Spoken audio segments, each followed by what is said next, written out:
بالله من الشيطان الرجيم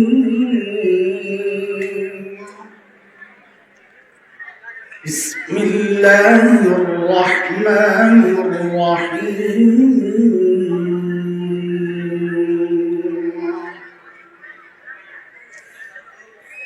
يا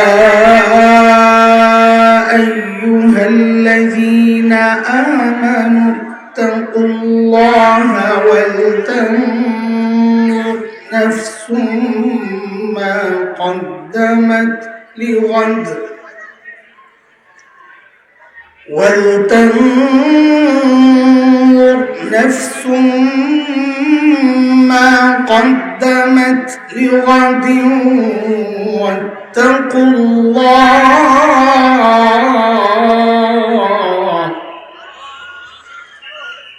إن الله خبير بما تعملون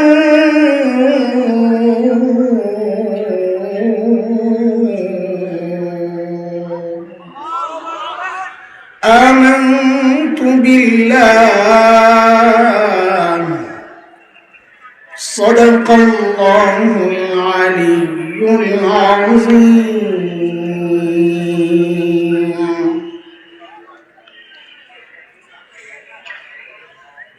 রামপুর হুজুর রহমতুল্লাহ আলাইহি প্রতিষ্ঠিত ঐতিহাসিক 3 দিন ব্যাপী বাৎসরিক ওয়াজ মাহফিল এর আজকের আখেরি দিবসে উপস্থিত হযরত উলামায়ে কিরাম, মুরব্বিয়ানে আযম, দূর দূরান্ত থেকে আগত ইসলাম প্রিয় সুধী সমাজ, প্রিয় ছাত্র ভাইয়েরা, যুবক বন্ধুরা, পর্দার আড়ালের মা ও বোন, আল্লাহ সুবহানাহু ওয়া তাআলার অশেষ মেহেরবানি, করুণা, দয়া, যে মহান মালিক লাখো কোটি মানুষ থেকে বাছাই করে দ্বীনি এই মাহফিলে আমাকে আপনাকে আসার, বসার, কিছু কথা বলা ও শোনার তৌফিক দান করেছেন। সেজন্যই মহান রবের শুকরিয়া আদায় করি, জবান খুলে, প্রাণ খুলে কালিমাতুশ শুকর উচ্চারণ করি, আলহামদুলিল্লাহ। চারিদিকের আওয়াজগুলো নিজে নিজে বন্ধ হলে ভালো হয়, বিশেষ করে যে সমস্ত স্বেচ্ছাসেবক বাঁশির হক আদায় করতেছেন, বাঁশি বন্ধ করে একটু মাহফিলের হক আদায় করেন। চিন্তা করছে বাঁশি একটা কিনছে, আজকেই তো শেষ দিন, আজকে আর না বাসাইলে আর কবে বাজাইব, এই জন্য বাঁশির হক আদায় করতেছে। এতে ও ভাই, তুমি বাঁশি বন্ধ করে আমার একটু মাহফিলের হক আদায় করার সুযোগ দাও। পরিবেশ নিরিবিলি না হইলে কথা বলা মুশকিল হয়, মনোযোগ থাকে না। কুরআন আল কারীমের সূরাতুল হাশরের একটা আয়াত আমি পড়েছি, 18 নম্বর আয়াত। এই আয়াতে আল্লাহ সুবহানাহু ওয়া তাআলা আমাকে আপনাকে বড় মায়া করে একটা ডাক দিয়েছেন, ইয়া আইয়ুহাল্লাযীনা আমানু,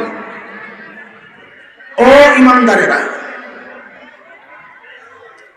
এই ডাকটা মালিকের বড় মায়ার ডাক। কুরআন আল কারীমের মধ্যে আল্লাহ ঈমানদারকে দুই ভাবে ডেকেছেন। কোথাও ডেকেছেন ইয়া আইয়ুহান নাস, ইয়া আইয়ুহাল ইনসান, ও মানুষ,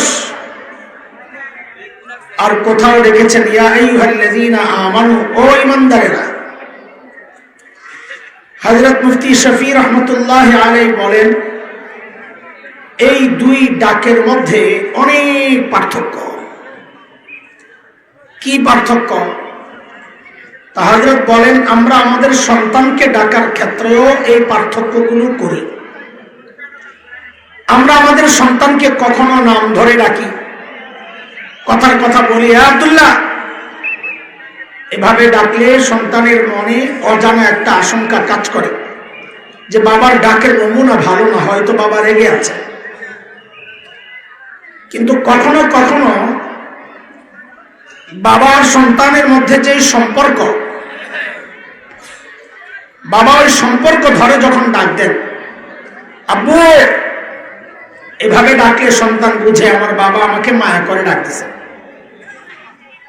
ঠিক আল্লাহ তাআলা যখন ডাকেন, ও মানুষ, আল্লাহ যেন নাম ধরে ডাকলেন, হয়তো রেগে আছেন, কিন্তু আল্লাহর সাথে ইমানদার বান্দার যে সম্পর্ক, ওই সম্পর্ক ধরে যখন আল্লাহ ডাক দিয়ে বলেন ও ইমানদারেরা, তো বাবা যখন আব্বু বলে ডাক দিলে বোঝা যায় মায়া করে ডাক দিছেন। ঠিক আল্লাহ যখন ডাকেন ও ইমানদারেরা, তখন বুঝে নেওয়া আমার মালিক আমাকে বড় মায়া করে ডাক দিয়েছেন। আমি যে আয়াতে কারিমা তিলাওয়াত করেছি, এই আয়াত আল্লাহ বড় মায়া করে ডাক দিয়ে দুইটা হুকুম করেছেন। কয়টা বলেন তো একটু? আমার সাথে আপনারা একটু কথাবার্তা বলতে পারবেন না? হ্যাঁ, ইনশাআল্লাহ। আমি একাধারে চলতে পারি না, আমার সাথে কথা বলা লাগে। আপনারা একটু কথা বলেন। আল্লাহ কয় হুকুম করেছেন?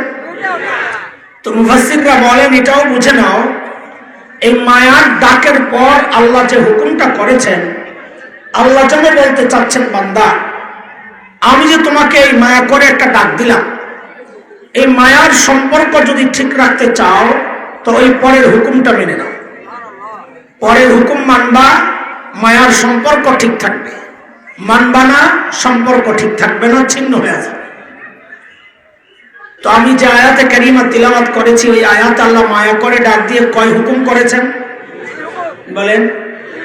দুই হুকুম। এ ভাই, তোমাদের এই যে কি বলে এটারে, ড্রোন ড্রোন ড্রোন সরা, ড্রোন সরা, মানুষের মনোযোগ নষ্ট হয়। ওই যা নেওয়ার নিচে একবার আর নেওয়া লাগবে না, এত বারবার ড্রোন দিয়ে ছবি উঠাইতে হয় না। সরাও, এটা মনোযোগ নষ্ট হয়। আর কারো মাথার উপর গেলে খাপ করে ধরে নেবেন, ধরে রাইখা দেবেন। আমি অনুমতি দিয়ে দিলাম, আর নাহলে হ্যাঁ তাড়াতাড়ি সরা কাটান দিন। পোলাপাইন যে দত্তারও স্যার সরাইছে, ডরে সরাইছে, ঠিক আছে।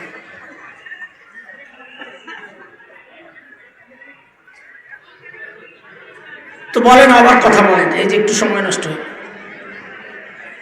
আল্লাহ তাআলা কয় হুকুম করেছেন? আল্লাহ বলেন, ইয়া আইয়ুহাল্লাযীনা আমানুত্তাকুল্লাহ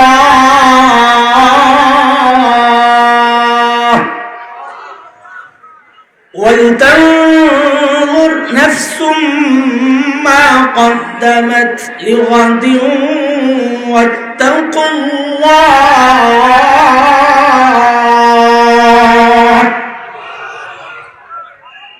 এক নম্বর হুকুম আল্লাহ বলেন, ও ইমানদারেরা, আল্লাহকে ভয় করো।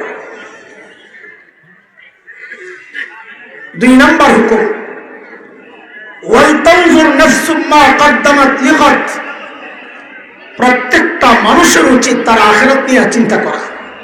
আমি যে আখিরাতে আল্লাহর আদালতে দাঁড়াবো, আমার আখিরাতের পুঁজি কি, কামাই কি, সম্বল কি, আমি আমার মালিকের সামনে কি নিয়ে দাঁড়াবো, এই চিন্তাটা প্রত্যেকটা মানুষের করা উচিত। শুধু শ্রোতা করবে বক্তাবাদ না, শুধু মুরিদ করবে পীর সাহেব বাদ না, শুধু মুসল্লি করবে ইমাম সাহেব বাদ না। আল্লাহ বলেন, এই চিন্তাটা প্রত্যেকটা মানুষের করা উচিত যে আমি যে আল্লাহর আদালতে দাঁড়াবো, কি নিয়ে দাঁড়াবো, আমার পুঁজি কি, আখিরাতের কামাই কি, সম্বল কি। বলে, ওই আখিরাতের চিন্তাই তো এই মজলিসে আসছে নাকি? না অন্য কোনো ধান্দা আছে? খিচুড়ি মুচুড়ি জিলাপি কিছু নাই? আছে, কিনা খাওয়া লাগে, আমরা দিই না। ওই যে সমস্ত প্রোগ্রামে খিচুড়ি থাকে, জিলাপি থাকে, ওগুলার মাহফিল থাকে না। ওগুলার মধ্যে একটা ওরস ওরস ভাব আসে, আর টুপি ছাড়া শ্রোতা থাকতো বেশি। খিচুড়িওয়ালা মাহফিলে শ্রোতা যে থাকে না, অধিকাংশ শ্রোতার টুপি থাকে না, অত ওয়াজ শুনতে হয় না, তো খিচুড়ি খেতেছে। তো আখিরাতের চিন্তাই তো আমরা আসছি। কিন্তু ভাই, আমাদের আখিরাতের চিন্তাগুলো যেমন হওয়া দরকার, আখিরাতের প্রস্তুতি যেমন নেওয়া দরকার, আখিরাতের পুঁজি যতটুকু হওয়া দরকার, যেই পরিমাণ, যেই কোয়ালিটির হওয়া দরকার, ঠিক তেমন হচ্ছে কিনা। না ঘাটতি আছে, ত্রুটি আছে, বিচ্যুতি আছে, কমতি আছে, বুঝবো কেমনি? আমি যা করছি সব ঠিকঠাক চলছে না, সমস্যা বুঝবো কেমনি? আমার শরীর ঠিক আছে কিনা পরীক্ষা করা হয়, ব্যবস্থা আছে। মেশিন ঠিক আছে কিনা পরীক্ষা করা হয়, ব্যবস্থা আছে। আমার ঈমান ঠিক আছে কিনা, আমার আকীদা ঠিক আছে কিনা, আমার তাকওয়া ঠিক আছে কিনা, এটা আমি বুঝবো কেমনে? পরীক্ষার ব্যবস্থা কি? তো আল্লাহ সুবহানাহু ওয়া তাআলা আমাদের উপর দয়া করছেন, আমাদের জন্য আল্লাহর নবী সাল্লাল্লাহু আলাইহি ওয়াসাল্লামের সাহাবীদেরকে নমুনা আর মডেল বানাইছেন। পরীক্ষার জন্য আল্লাহ সাহাবীদেরকে সামনে রাখছেন যে তুমি তোমার ঈমানকে সাহাবীর ঈমানের সাথে মিলাও। যদি সাহাবীর ঈমানের সাথে তোমার ঈমানটা মিলে তো বুঝবা তোমার ঈমান ঠিক আছে, আর না হয় বুঝবা ভেজাল আছে, ঠিক করে নাও। কার কথা? আল্লাহ বলেন فَإِنْ آمَنُوا بِمِثْلِ مَا آمَنْتُمْ بِهِ فَقَدِ اهْتَدَوْا وَإِنْ تَوَلَّوْا فَإِنَّمَا هُمْ فِي شِقَاقٍ।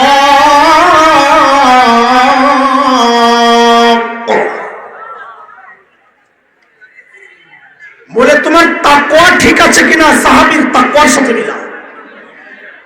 মুত্তাকি তো অনেকে দাবিদার, অনেকের পোশাক তাকওয়ার পোশাক, পাগড়ি, জুব্বা, মিসওয়াক, তাসবিহ সবই তো ঠিক আছে, কিন্তু আমার তাকওয়া ঠিক আছে কিনা কার তাকওয়ার সাথে মিলাইয়া দেখতে হবে। আমার সাথে কথা বলা লাগবে। বলেন, আপনারা কথা বললে বাহির ওয়ালে যারা কথা বলতেছে ওদের কথা ঠান্ডা হবে। বলেন, আমাদের তাকওয়ার কাদের তাকওয়ার সাথে মিলাইতে হবে? কেন কেন কেন? হ্যাঁ শুনেন না, আমি বলি শুনেন কেন। আমি আপনি মুত্তাকি আমাদের কাছের মানুষরা স্বীকার করে না। আরে বউ তো স্বীকার করে না, যার কারণে পিসাব্যর কাছে বউ মুড়ি দেয় না। আচ্ছা, অন্য পিসাব্যটা জানি না ভাই, আমারটা শোনে না, আমারটা আমার কাছে হয় না। যত কাছের মানুষ তার কাছে আমার অবস্থা তত পরিষ্কার। আমার আপনার তাকওয়ার স্বীকার পাশের মানুষ করে না। আর আল্লাহর নবীর সাহাবীর তাকওয়ার স্বীকারোক্তি সাক্ষী শুধু কাছের মানুষরা না, কাছের মানুষরা তো বটেই, সাহাবীর তাকওয়ার সাক্ষী আল্লাহ নিজে দিয়েছেন। কই দিলেন, কেমনি দিলেন তো বুঝেন। মাদ্রাসাওয়ালারা জবাব দিয়ে, যিনি পড়ান সারা বছর, বোর্ডের পরীক্ষা, ফাইনাল পরীক্ষা ওই উস্তাদ নেন না অন্যরা নেন? আপনারাও বলেন, আপনারা জানেন না? বলেন, অন্যরা নেন। আল্লাহ যেন এমনটাই বলছেন। আমার নবীর সাহাবীকে তাকওয়া শিখাইছেন নবী, তাকওয়া পড়াইছেন নবী, কিন্তু ওদের তাকওয়ার পরীক্ষা নিছি আমি আল্লাহ নিজে। 26 নম্বর পারা, সূরাতুল হুজুরাত, 3 নম্বর আয়াত। আল্লাহ বলেন, ইন্নাল্লাযীনা ইয়াগুদ্দুনা আসওয়াতাহুম ইনদা রাসূলিল্লাহ উলাইকা আল্লাযীনা ইমতাহানা আল্লাহু কুলুবাহুম লিত-তাকওয়া لهم مغفرة وأجر عظيم।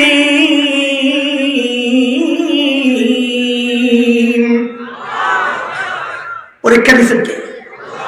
বলে পরীক্ষার ফলাফল কি? শুনেন শুনেন, ফলাফল একটু বুঝেন। আমাদের কাছে অনেক সময় পরীক্ষার খাতা আছে, মাদ্রাসার উস্তাদরা জবাব দিয়ে। পরীক্ষার খাতা যখন আসে, কিছু কিছু খাতা এমন পড়ে লেখা দেখতে খুব একটা সুন্দর না, বানান টানানো কিছু ভুল টুল হয়, কিন্তু তার কাছে যা চাওয়া হয়েছে এত চমৎকার লাগছে মনে হয় যেন লেখক নিজে আসলে এত সুন্দর করে সাজায় লিখতে পারতেন না।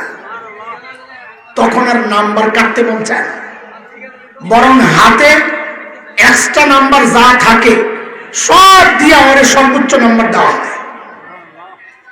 আবার এর উল্টাও হয়, কখনো কখনো এমন কিছু খাতা আসে, ওহো প্রথম পৃষ্ঠা দেখেই তো চোখ জুড়ে যায়, এত সুন্দর লেখা, যেন হাতে লেখা নেই, কম্পিউটারে টাইপ করা। কিন্তু একটু পড়ার পর বোঝা যায় আরে গন্ডগোল আছে, ওর কাছে যা চাওয়া হয়েছে এর তার কাছে দুনিয়া রাজকবি লেখালেখি যা আছে সব কইরা 8-10 পৃষ্ঠা ফাও নষ্ট কইরা শেষে লেখা দেয় ওস্তাদ জি পাস করাইয়া দিয়ে আপনার জন্য দোয়া করব।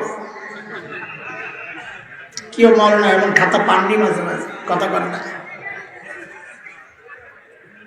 সাহাবায়ে কেরামের পরীক্ষার পর্চা জন্য এমন, কারো কারো লেখা খুব সুন্দর ছিল না, বুঝলেন, কেউ কেউ ভুল করেছেন যে ভুল ধরে ওটা বলতেছে। কারো কারো লেখা হয়তো অসুন্দর ছিল, কিছু বানান ভুলের মতো কিছু ভুল টুল হয়েছে, কিন্তু আল্লাহ আল্লাহ রসুলের আনুগত্যের বিষয়ে সাহাবায়ে কেরাম যেই প্রমাণ দিয়েছেন, কিয়ামত পর্যন্ত এত চমৎকার ভাবে আর কেউ দেখাতে পারবে না। ফলে আল্লাহ কয় আমি আর নাম্বার কাটলাম না, লাহুম মাগফিরাহ, আমি ওদেরকে মাফ করে দিচ্ছি। বলে নাম্বার কত? তো আল্লাহ নিজেই বলতেছেন আজরুন আযীম, নাম্বার সর্বোচ্চ। ভাইও কথাগুলো এখন এইভাবে বলার অনেক বড় কারণ আছে। আল্লাহ তাআলা যেই সাহাবীদের ছোট্ট ছোট্ট ভুলগুলোরে মাফ করে দিয়েছেন, আল্লাহ ঘোষণা দিয়েছেন এই সমাজের কিছু দুষ্ট চক্র আছে, দিল নষ্ট কিছু মানুষ আছে, খেয়ে দেয় আর কাজ নাই, বৈশা বৈশা সাহাবীদের দোষ তালাশ করে। আছে না নাই? বৈশা বৈশা সাহাবীর বিরুদ্ধে কলম ধরে। শোনেন স্পষ্ট কথা, উলামায়ে দেওবন্দের স্পষ্ট কথা, পয়গাম শুনে নেন। দুনিয়ার মানুষের কাছে সে বহু বড় পণ্ডিত হইতে পারে, কিন্তু যার কলম সাহাবীর বিরুদ্ধে চলে, যার জবান সাহাবীর বিরুদ্ধে চলে, উলামায়ে দেওবন্দের পয়গাম হচ্ছে তার সম্পর্কে মানুষের কাছে বহুত বড় আল্লামা হলেও হক্কানি উলামাদের কাছে সে নষ্ট, ভ্রষ্ট, গোমরাহ, পথভ্রষ্ট। সাহাবীদের বিরুদ্ধে যাদের জবান চলবে তাদের সাথে ইমানদারদের সম্পর্ক থাকতে পারে। তোমরা যা মনে চাই করো যাই, আমরা আমাদের অবস্থান পরিষ্কার করতেছি, আমাদের অবস্থান পরিষ্কার। সাহাবীর দুশমনের সাথে উলামায়ে দেওবন্দের সম্পর্ক থাকতে পারে না, সাহাবীর সমালোচকদের সাথে উলামায়ে দেওবন্দের বন্ধুত্ব হইতে পারে না। কারণ নবীর আশিক যারা, তারা নবীর ছাত্রদের বদনাম করতে পারে না, নবীর আশিক নবীর ছাত্রদের দোষ তালাশ করতে পারে না। যেখানে আল্লাহ নিজে মাফ করেছেন সেখানে তুমি আমি বলার কি? বুঝে আসছেনি কথা? বড় স্পর্শকাতর জায়গা, এই জায়গায় জবান খুলবো না। কেন? আল্লাহ মাফ করছেন, আমি কথা বলার কি? আবার পিছনে যাই, বলেন আমাদের আমল কাদের সাথে মিলাম? বলে আল্লাহ যদি কষ্টে মষ্টে মিলাইতে পারি দিবেন কি করে না? অনেক সময় সওয়াব দেখে আগ্রহ লাগে। লাইলাতুল কদর মানুষ রাত জাগে কেন? অনেক সওয়াব। শবে বরাতে রাত জাগে কেন? অনেক সওয়াব। তো সওয়াবটা দিবেন কি ওইটা একটু শুনলে না আগ্রহ বাড়বে। তো আল্লাহ তাআলা সূরা তাওবা 100 নম্বর আয়াত, ঠিক 100 নম্বর আয়াত, আল্লাহ কি বলেন জানেন? কিয়ামত পর্যন্ত যাদের আমল সাহাবীর আমলের সাথে মিলবে, আমি সাহাবীদেরকে যা দিছি তাদেরকেও তাই দিব। কথা হলো সাহাবীদেরকে দিছেন কি? তা আল্লাহ বলে দুই জিনিস। কয় জিনিস? এক নাম্বার হচ্ছে সন্তুষ্টির স্বীকৃতি, আমি ওদেরকে জানিয়ে দিছি আমি ওদের উপর রাজি হয়ে গেছি। দুই নম্বর হচ্ছে জান্নাতের সুসংবাদ। কাজে কিয়ামত পর্যন্ত যাদের আমল সাহাবীর আমলের সাথে মিলবে, আল্লাহ বলেন আমি তাদেরকেও সাহাবীদেরকে যা দিছি তাদেরকেও তাই দিয়ে দেব। কার কথা? আরো জোরে আল্লাহ বলেন। والسابقون الأولون من المهاجرين والأنصار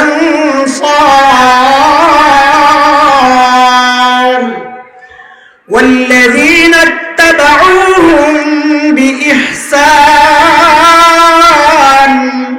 رضي الله عنهم ورضوا عنه وأعد لهم جنات تجري تحتها الأنهار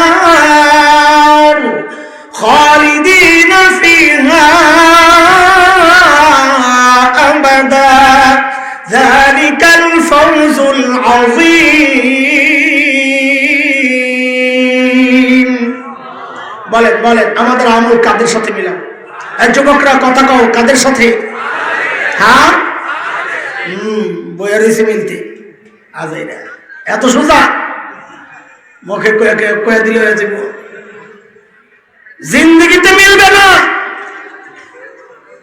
কেন মিলবে না কেন মিলবে আমাকে আপনাকে সেজদা শিখাইছেন আমাদের ওস্তাদ আমাদের বাবা মা আর সাহাবীকে সেজদা শিখাইছেন মুহাম্মদুর রাসূলুল্লাহ সাল্লাল্লাহু আলাইহি ওয়াসাল্লাম মিলবে কোথেকে কোথায় এতক্ষণ কি বললেন হ্যাঁ ওইটাই হলো বুঝার বিষয় মিলবে না আমাদের কাজ হচ্ছে কাছাকাছি যাওয়ার চেষ্টা করা বলেন তো আমাদের কাজ কি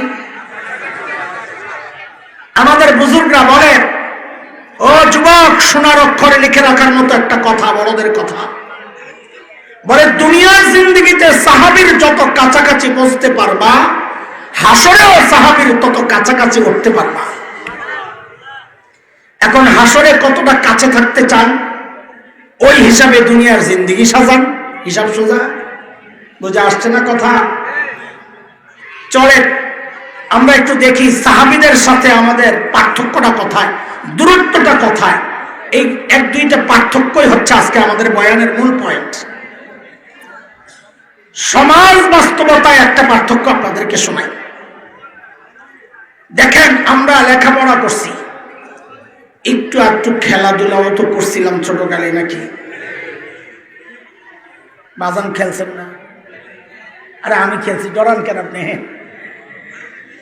যখন খেলছি তখন কি নাম ছিল ওই যে কি লাগছে ও নাম তো নাই যখন খেলছিলাম তখন কি নাম ছিল মাওলানা হাসান জামিল সাহেব তখন তো নাম ছিল হাসান না কি ছিল হাসান না হাসান না খেললে কি সমস্যা খেলছি কিন্তু লেখাপড়াও করছি আমি আমার সময়ের সেরা ছাত্র আমার জামাতে আমি সবসময় ফার্স্ট হয়েছি এখনকার বাচ্চারাও খেলাধুলা করে লেখাপড়াও করে তা আমাদের সাথে এখনকার বাচ্চাদের কোনো পার্থক্য আছে না নাই আছে আছে কি আছে একটা মৌলিক চিন্তার পার্থক্য খেয়াল করেন এটা বুঝলে সাহাবীদের সাথে আমাদের পার্থক্যের বিষয়টা বুঝবেন পার্থক্যটা কি আমরা সারাক্ষণ মাথায় থাকতো লেখাপড়া পড়তাম ফাঁক পাইলে মাঝে মাঝে খেলতাম আমরা লেখাপড়া করতাম ফাঁকে ফাঁকে আর এখনকার বাচ্চাদের চিন্তা হইল সারাদিন মোবাইল টিপবে খেলবে ফাঁক পাইলে পড়বে কথা বলেন না আমরা লেখাপড়ার ফাঁকে ফাঁকে খেলতাম ওরা চায় খেলাধুলার ফাঁকে ফাঁকে পড়তে ঠিক আছে নি বাজার ঠিক সাহাবীদের সাথে আমাদের পার্থক্যের একটা মূল পয়েন্ট এটা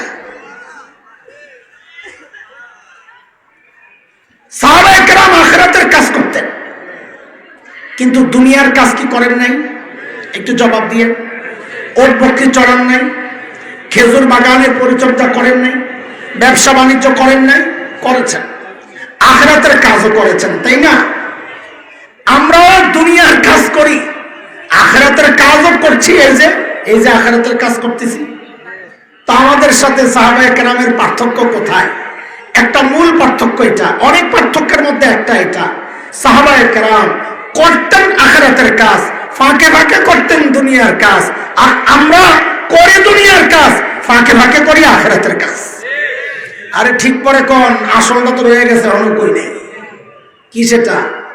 সাহাবায়ে কেরাম আখিরাতের কাজের ফাঁকে ফাঁকে দুনিয়ার যে কাজ করতেন, ওই কাজটাকেও সুন্নত তরিকায় কইরা ওই দুনিয়ার কাজকেও আখিরাতের কাজ বানায় ফেলতেন, মানে টোটালটাই আখিরাত। আর আমরা দুনিয়ার কাজের ফাঁকে ফাঁকে মাঝে মাঝে একটু আধটু যে আখিরাতের কাজ করি, ওই আখিরাতের কাজের মধ্যেও দুনিয়ার ধান্দা ঢুকাইয়া, বেদাত আর কুসংস্কার ঢুকাইয়া, রিয়া আর লোক দেখানো ঢুকাইয়া ওই অল্প আখিরাতের কাজটাকেও বরবাদ করে ফেলি। কথা ঠিক? এই হচ্ছে একটা মৌলিক পার্থক্য। আজকে এই পার্থক্য নিয়ে আমার কথা বলার উদ্দেশ্য না, আমি ভিন্ন এক পার্থক্য নিয়ে আপনাদের সামনে দুটো কথা বলতে চাই, আমার নিজের হেদায়েতের জন্য। কথাগুলো আমি আমার চিকিৎসার জন্যই বলব, কারণ আমি বিশ্বাস করি এখানে আমরা যারা বসা আছি সবচেয়ে বড় রোগী আর আসামি আমি নিজে। সবচেয়ে বড় বেশি চিকিৎসা আমার দরকার। বড় তো এখানে কি চিকিৎসার জায়গা? হ্যাঁ, আমাদের মুরব্বী এমনি নিজের চিকিৎসা করাতেন।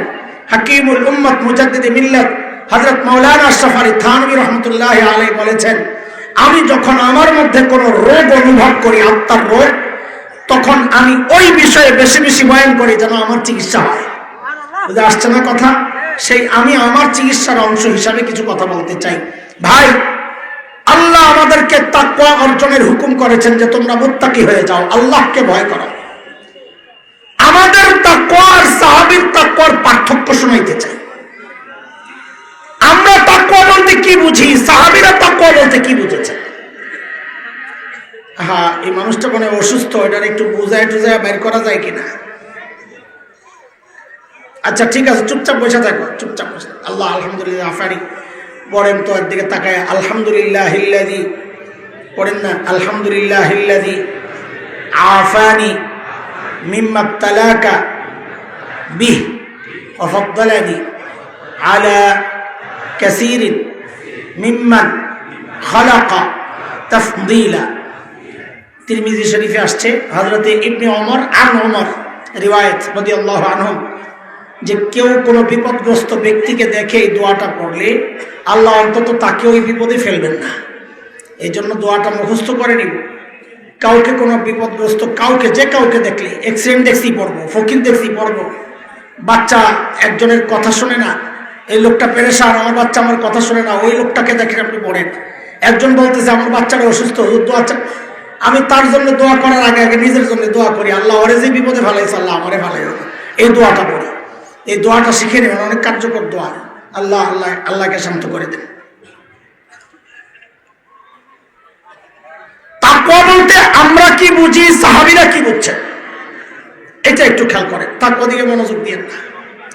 আপনারা আমাকে জবাব দেন, একটা প্রশ্নের জবাব দেন, মনোযোগ মনোযোগ।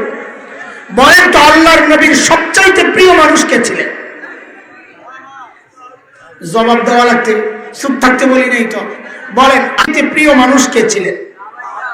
আরে একজনের কথা বলেন, সাহাবায়ে কেরাম বললে হবো নাকি? আল্লাহর নবীর সবচেয়ে প্রিয় মানুষ কে ছিলেন? জোরে কন। একজন কয় আবু বকর সিদ্দিক, একজন কয় হযরত খাদিজা। আর কোন মতামত আসেনি আপনি গো? আয়েশা।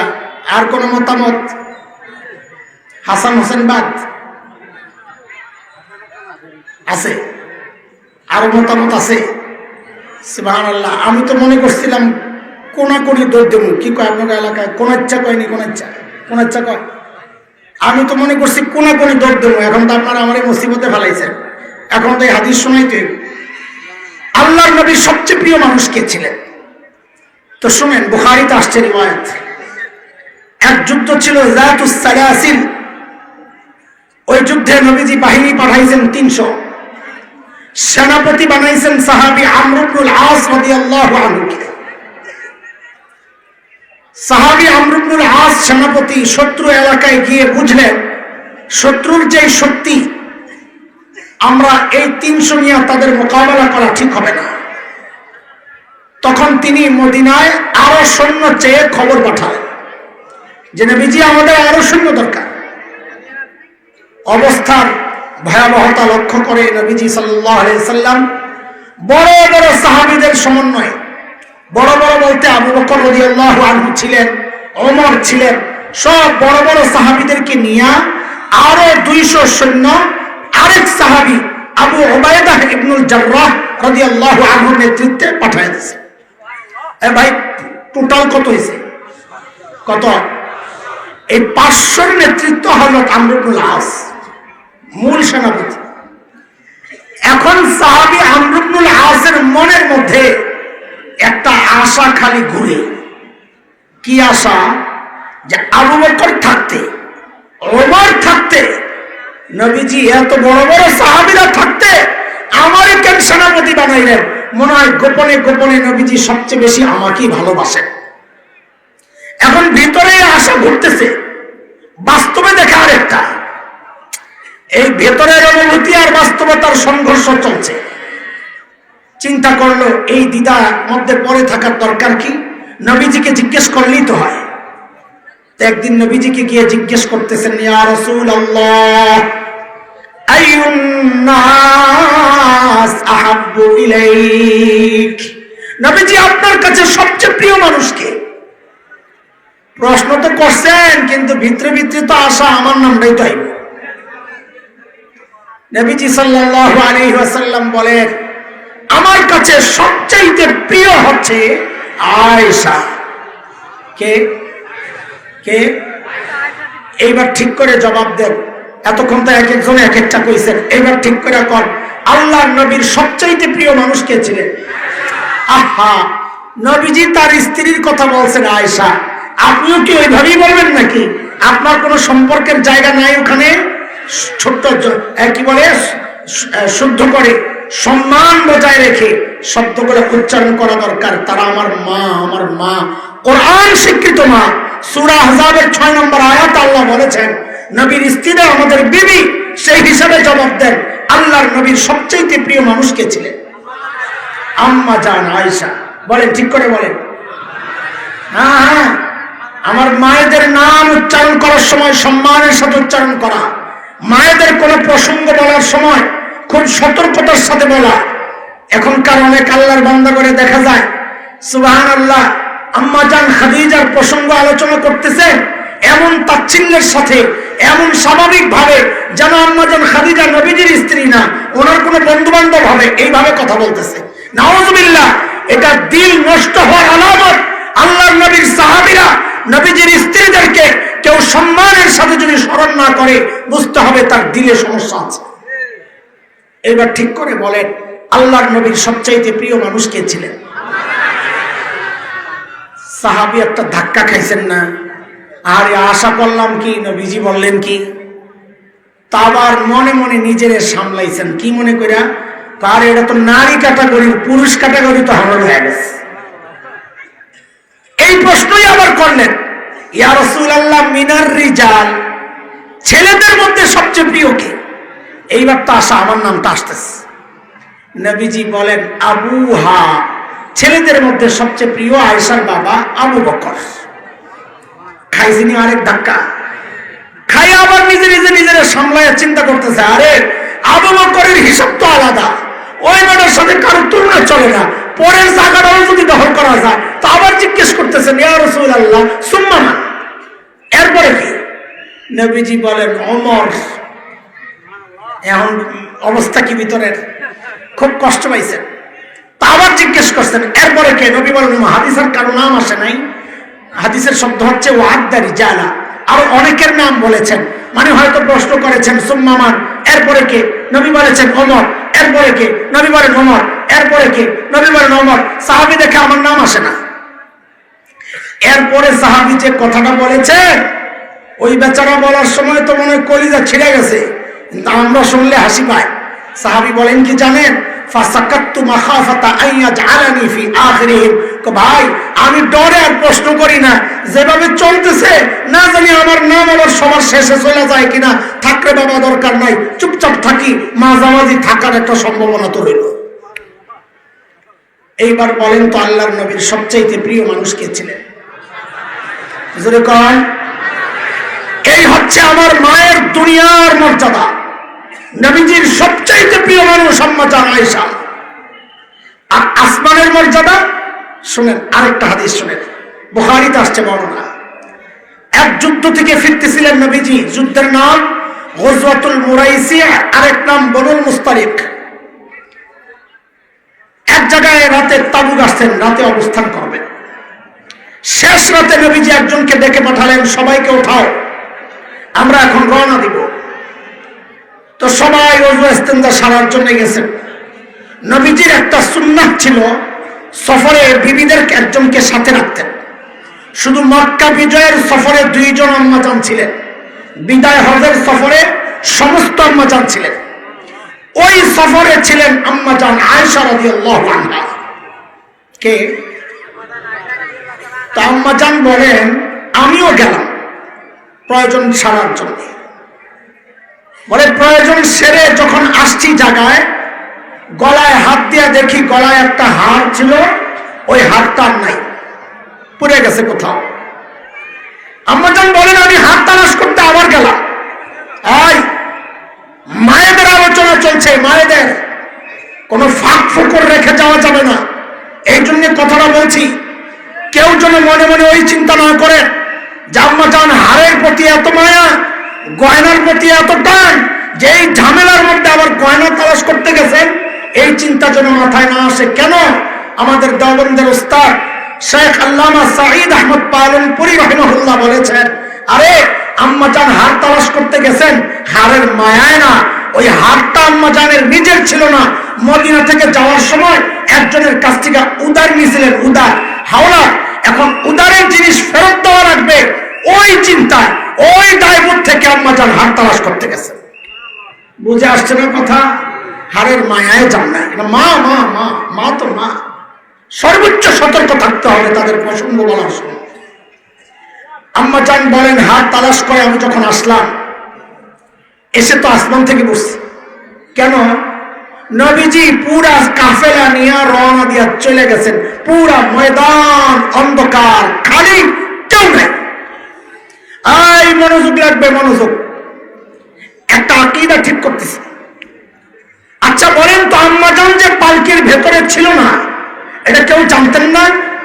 বুখারীর যে বর্ণনা আছে, ওই অংশটুকু একটু শোনাই, তারপরে পরেরটা। আম্মাজান নিজেই বলেন, পালকি যারা বহন করতে, এই পালকি মানে আমাদের দেশের পালকি না, ওই পালকির মতো ওটের পিঠে কাঠ বিছাইয়া সুন্দর শক্ত করে বেঁধে ওইটার উপর পালকির মতো একটা বক্স বসাইয়া দিতেন, এর মধ্যে পর্দানশীল নারীরা বসতেন। তো আম্মাজান বলেন, যারা পালকিটা বহন করছে, আমি আয়েশা গরমে হালকা পাতলা হওয়ার কারণে ওই বহনকারীরা টের পায় না। মানলাম বহনকারীরা টের পায় নাই, কিন্তু নবীজি কি জানতেন না আম্মাজান যে পালকির ভেতরে নাই? আপনাদেরকে একটা প্রশ্ন করব, প্রশ্ন করার আগে আমি বিষয়টা বুঝাই নিই, নাইলে প্রশ্নের জবাব দিতে আপনারা ইতস্ত করবেন। আচ্ছা বলেন তো, এখানে এমন কোন স্বামী আছে যে নিজের স্ত্রীকে একা একা অন্ধকার কোন খালি ময়দানে একা একা রেখে চলে যাবেন? এমন কোন স্বামী আছেন? কেউ আপনাকে বাপসত্ব বলা না, আপনার তো কথা কন না দেখি, নাকি অপেক্ষায় আছেন এমন একটা চান্স পাইলে দেবুডারে বিদায় করে আরেক জায়গায় লাগাইছেন না কোনো লিঙ্কিং? লা হাওলা ওয়ালা কুওয়াতা ইল্লা বিল্লাহ। খেয়াল করেন, খেয়াল করেন, জবাব দিয়ে। আরে আমাদের মতো দায়িত্বহীন স্বামীরাই তো নিজের স্ত্রীকে একা একা ময়দানে রেখে যাওয়ার কথা না। সেখানে আমার নবী মানব ইতিহাসে সবচেয়ে দায়িত্বশীল স্বামী, সেই নবীজি জেনে শুনে স্ত্রীকে একা একা রেখে গেছেন। এইটার জবাবটা দেন আপনারা। পালকির ভেতরে আম্মাজান নাই, পালকি বহনকারীরা জানতেন না, কিন্তু নবীজি জানতেন না, জানতেন না বলে। হ্যাঁ, তো জানলে বুঝে রেখে গেছেন কেন? কিভাবে চিন্তা করেন আপনি? আপনি রাখতেন? আপনি জেনে শুনে বউকে একা রেখে যেতেন? তা আপনার চেয়ে, নবীজির চেয়ে আপনি নিজেকে বেশি দায়িত্বশীল স্বামী মনে করছেন? নাউজুবিল্লাহ। এখনো আমি প্রশ্নটা বুঝাইতে পারি নাই, ঠিক করে কর। নবীজি জানতেন না জানতেন না? হ্যাঁ, জোরে কর। আমিও তো বিশ্বাস করি জানতেন না। কেন? কারণ নবীজি যদি জানতেন তো আপনি বলবেন নবীজি একজন দায়িত্বহীন স্বামী। নাউজুবিল্লাহ, এটা হইতে পারে না। আমি তো স্ত্রীকে একা রেখে যাবো না, নবীজি কেমনে রেখে গেছে? তার মানে এবার সবাই বলেন নবীজি জানতেন না জানতেন না। এই বাদাম ওলারে বের করতে হবে, এর প্যাকেট ওদিকে না, ওদিকে না, এদিক দিয়ে, এদিক দিয়ে, সামনে দিয়ে, সামনে দিয়ে। এই বেটা এদিকে এদিকে তুই এদিকে যাইতে দেরি বাদাম বেচলে সবটি বাদাম রেখা দেব। হায় রে কি অবস্থা, কথা বলা বড় কঠিন আপনাদের সামনে। লা হাওলা ওয়ালা কুওয়াতা ইল্লা বিল্লাহ। ভাই বলেন তো নবীজি জানতেন না? ঠিক করে কোন আগে জোরে শুনতে চাই। হ্যাঁ, এটাই তো হওয়ার কথা, নাই তো নবীজির উপরে অভিযোগ যায়।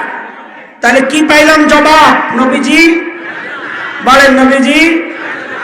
তো এই কথাটাই তো ওলামায়ে কেরাম বলেন, তখন আবার ওহাবি কয়া গালি দেয় যে কেউ ওলামারা যে বলে নবীজি গায়েব জানতেন না, এটাই তো প্রমাণ নবীজি গায়েব জানতেন না।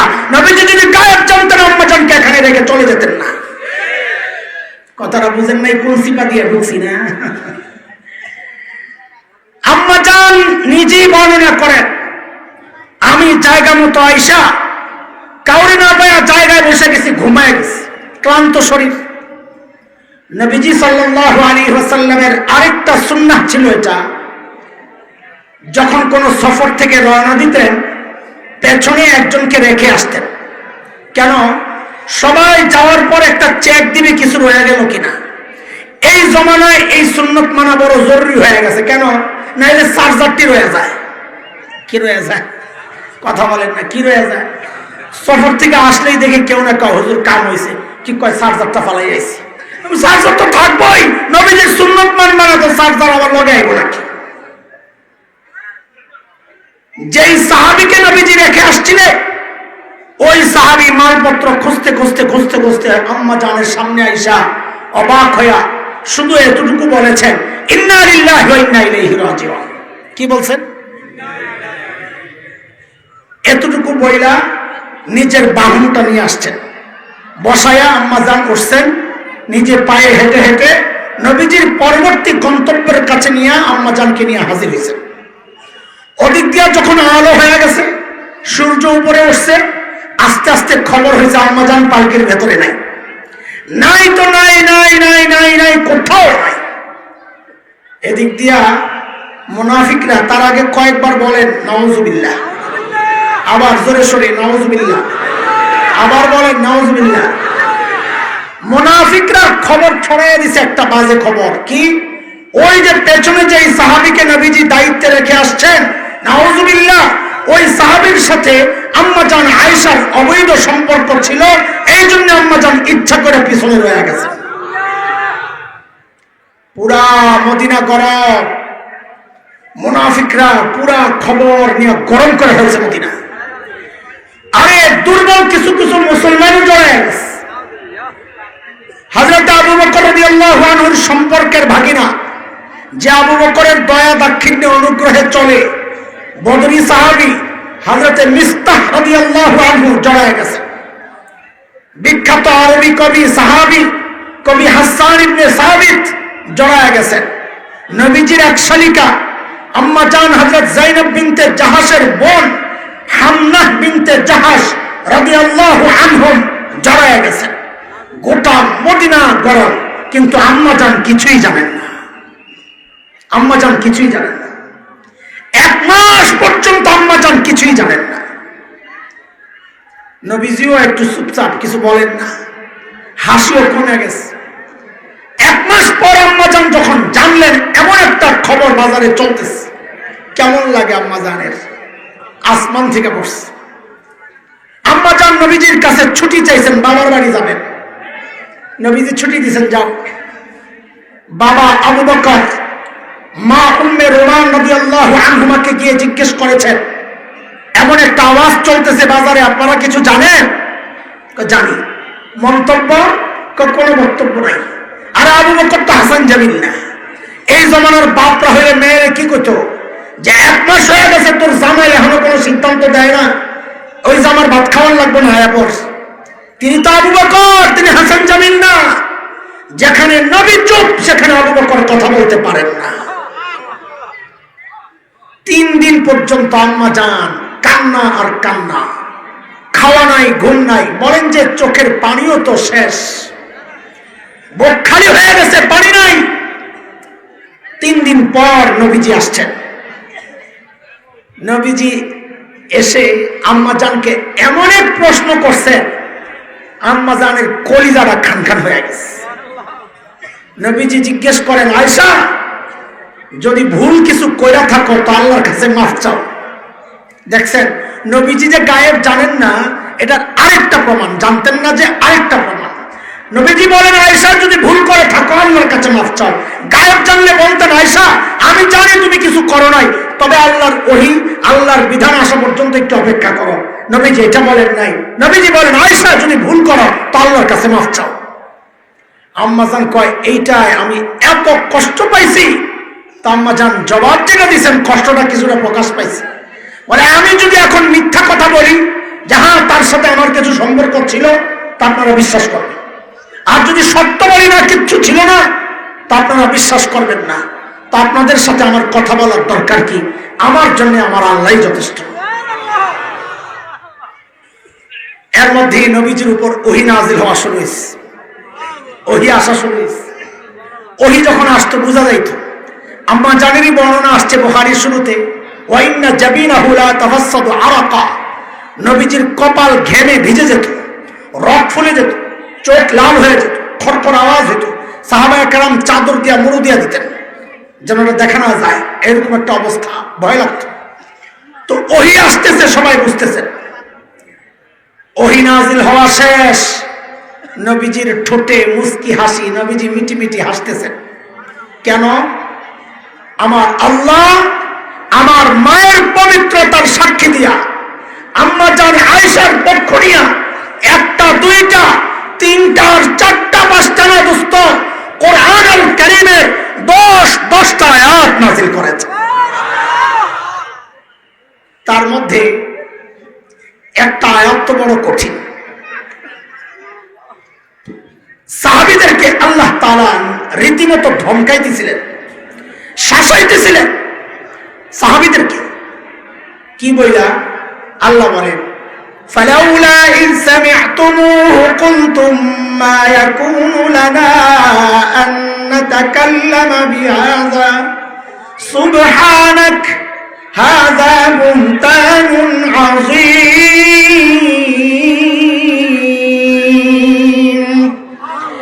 আল্লাহ শাসাইতেছেন কাদেরকে ভাই? বলেন কাদেরকে? কার পক্ষ নিয়ে? আম্মা জান। আম্মা জান কি শাসাইতেছেন?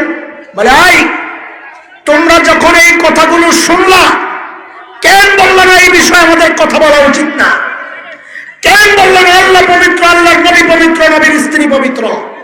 কেন বললো না এটা মারাত্মক অপবাদ, স্পষ্ট অপবাদ?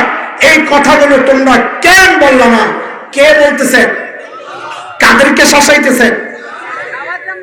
এই হচ্ছে আমার মায়ের মর্যাদা শুনাইতেছি। কেন আমি পরে আসতেছি, আগে একটু মাকে বুঝাই, চিনাই আপনাকে। দুনিয়ায় আমার মায়ের মর্যাদা কি? নবীজির সবচাইতে প্রিয়। আসমানের উপর মর্যাদা কি? যার পবিত্রতার সাক্ষী দিয়ে আল্লাহ কয় আয়াত নাযিল করেছেন? 10 আয়াত। এইভাবে যদি আমি আমার মায়ের মর্যাদা শুনাইতে থাকি, রাত শেষ হবে।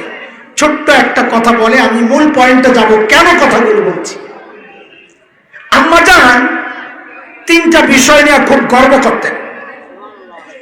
মৃত্যুকালীন, নবীজির ইন্তেকালকালীন সময়ের কিছু বিষয় নিয়ে আম্মাজান গর্ব করতেন। সেটা ছিল কয়টা? 3টা। বুখারীতে আসছে নবীজির ওফাত সংক্রান্ত যে হাদিসগুলো, যে অধ্যায়, ওখানে আম্মাজানের এই বিষয়টা আসছে। 3 গর্ব কি? দেখেন, নবীজির শেষ 14 দিন বা 12 দিন, কেউ বলেছেন 15 দিন, খুব অসুস্থ হয়ে গেছে। তো এক এক রাত এক এক বিবির কাছে থাকেন। তো অসুস্থতার সময় নবীজি প্রত্যেক দিন যায় বিবিদেরকে জিজ্ঞেস করতেন, কালকে কার কাছে থাকবো, কালকে আগামীকাল কার কাছে থাকবো। তো আম্মাজানরা বুঝে গেছেন যে এই কষ্টের সময়ে নবীজি আয়েশা রাদিয়াল্লাহু আনহার কাছে থাকতে চাচ্ছেন। আম্মাজানরা সবাই মিলে পরামর্শ করে বললেন, ইয়া রাসূলুল্লাহ, আমরা আপোষে মীমাংসা করে নিছি, আমরা আমাদের দিনগুলো আমাদের বোন আয়েশাকে দিয়ে দিলাম, আপনি আয়েশার কাছে এখন প্রতিদিন থাকেন, কোনো সমস্যা নাই। তো শেষ সপ্তাহ নবীজির আম্মাজান আয়েশার কাছে। কাজী ইন্তেকালও হয়েছে কার ঘরে? কার ঘরে? এই দেখেন, এই খেয়াল করেন। আম্মাজান বলে, কথার কথা যদি শুক্রবার ইন্তেকাল করতেন নবীজি, তো শুক্রবার যে স্ত্রীর ভাগের দিন ছিল, নবীজি বলেছেন এটা নবীদের কবরের সিস্টেম, কবর যেখানেই মৃত্যু সেখানেই কবর। আম্মাজান নবীজির কবর এখন কোথায় আছে? আম্মাজান আয়েশার ঘরে। কোথায়? কোথায়? এই জন্য আপনারা যে কবরের উপর গম্বুজ দেখেন না, পাকা দেখেন না, তো কবর না পাকা করা নিষেধ। না না, নবীজির কবর পাকা না, কবর কাঁচা। তুমি যেটা দেখো এটা কবর না, এটা আম্মাজানের ঘর। এই গম্বুজ কি? এটা আম্মাজানের ঘর, এটা কবর না। ভুলটা কোথায়? পেশ লাগছে কোথায়? নবীজির খবর কি? কাঁচা না পাকা? বলেন, নবীজির খবর কি? কাঁচা না পাকা? কাঁচা। আমরা যে এই গম্বুজ বিল্ডিং, না না, এটা আম্মাজানের ঘর। এটা কি? ঘর পাকা করা হয়েছে, কবর পাকা করা হয় না। কবর পাকা করা নিষেধ। আচ্ছা, তো আম্মাজান বলতেন যে যদি নবীজির ইন্তেকাল কথার কথা শুক্রবারে হতো, তো যেই স্ত্রীর ভাগের দিন ছিল শুক্রবার, ওই স্ত্রী আজীবন করতেন, আহারে সিস্টেম মতো নবীজি যদি চলতেন তা আমার ঘরে ইন্তেকাল হইতো, আমার ঘরেই তো কবর হইতো। এটা একটা সৌভাগ্যের ব্যাপার, নবীর কবর আমার ঘরে। আল্লাহর কি কুদরত দেখেন। আম্মাজান গর্ব করতেন যে আল্লাহর কি কুদরত, আল্লাহ আমার নবীকে এমন দিনে নিছেন। কবে নিছেন? সোমবার। কবে? আম্মাজান বলেন আল্লাহ তাআলা আমার নবীকে এমন দিনই নিছেন যেই দিনটা ছিল আমার ভাগের দিন। সোমবার কার ভাগের দিন? আম্মাজান আয়েশার ভাগের দিন। কাজে কোন স্ত্রী কার বলতে সুযোগ দেন নাই আল্লাহ তাআলা। আম্মাজান গর্ব করতেন। এটা এক নম্বর গর্ব। দুই নম্বর গর্ব, বলে নবীজি বাহির থেকে ভেতরে যেই জিনিস সর্বশেষ ঢুকছে সেটা হচ্ছে আমি আয়েশার মুখের লালা। কে? লালা। লালা আম্মাজান আয়েশার মুখের লালা। কেমনি? বলে নবীজি মিসওয়াক করছেন, যে মিসওয়াক করার আগে ওই মিসওয়াকটারে আমি চাবাইয়া নরম করে দিছিলাম, ওই মিসওয়াকের সাথে আমার লালা গেছে, ওই লালা নবীজির লালার সাথে মিক্সড হয়ে ভিতরে গেছে। এরপরে নবীজির মুখে আর কিছু ঢুকে নাই। এটা আম্মাজানের দ্বিতীয় গর্ব। তিন নম্বর গর্ব, যে নবীজি শেষ নিঃশ্বাস কই ত্যাগ করেছেন জানো? আল্লাহু আকবার। আম্মাজানের শব্দ বাইনা হাকিনাতি ওয়া দাকিনাতি, এই যে থুতনি আর বুকের উপরের অংশ, এই যে একটু গর্তের মতো গলার নিচে, বলে আমার এই জায়গা আর এই থুতনি, এই দুই জায়গার মাঝখানে নবীজি মাথাটা রাইখা দুনিয়া থেকে শেষ নিঃশ্বাস ত্যাগ করছেন। এই তিনটা বিষয় নিয়ে আম্মাজান গর্ব করতেন। আচ্ছা, এই যে মহান ব্যক্তিত্ব আমার মা, যিনি নবীজির সবচাইতে প্রিয় ছিলেন, যার সপক্ষে যার পবিত্রতার সাক্ষী দিয়া আল্লাহ তাআলা এত গুরুত্ব দিয়া 10টা আয়াত নাযিল করলেন, যিনি এতটা সৌভাগ্যের অধিকারী, যিনি জান্নাতের সুসংবাদ পাওয়া, আপনাদের কি মনে হয় সেই মা কোনোদিন গুনাহ করছেন? বলেন, এটা কি সম্ভব হয়? কথা বলেন। ওরে আল্লাহ, দিয়ে তো অনেক মানুষ, মাশাআল্লাহ। সেই মা কোনোদিন গুনাহ করছেন? এটা কি সম্ভব? সেই মা কোনো জরুরি আমল ছেড়ে দিয়েছেন? এটা কি সম্ভব? তাহলে সেই মার তাকওয়া মানে কি ছিল এবার বুঝেন। ওই যে শুরুতে কথা রেখে আসছি, সাহাবীর তাকওয়া আমাদের তাকওয়ার পার্থক্যটা কি একটু শোনাইতেছি। আম্মাজান রাতের নামাজে দাঁড়াইছেন, মানে তাহাজ্জুদ তিলাওয়াত করতে করতে এক আয়াত চলে আসছে। কি আয়াত? وَبَدَا لَهُم مِّنَ اللَّهِ مَا لَمْ يَكُونُوا يَحْتَسِبُونَ। হায়, এই আয়াত আম্মাজান পড়তেছেন আর কাঁদতেছেন, পড়তেছেন আর কাঁদতেছেন। আয়াত অর্ধেক শেষ হয়, ঢুকরে কেঁদে ওঠেন, আবার শুরু করেন, আবার শেষ হয়, আবার কাঁদেন, আবার শুরু করেন। নামাজও শেষ হয় না, আয়াতও শেষ হয় না, কান্নাও বন্ধ হয় না, রাত তো শেষ হয়ে আছে। কি ছিল ওই আয়াতে? কি আছে এই আয়াতে? আম্মাজান এইভাবে কান্না করতেছেন, কি আছে এই আয়াতে? ভাই, আমি তো হাফেজ, বহু তিলাওয়াত করা হাফেজ, আলহামদুলিল্লাহ। এত এত হাজার শতবার এই আয়াত আমার সামনে দিয়া আসছে আর গেছে, কোনোদিন দিলের মধ্যে ধাক্কা লাগে নাই, অনুভূতি ভোতা হয়ে গেছে। আম্মাজানের এই গল্প পড়ার পর এখন তো এই আয়াত দেখলে ডর লাগে।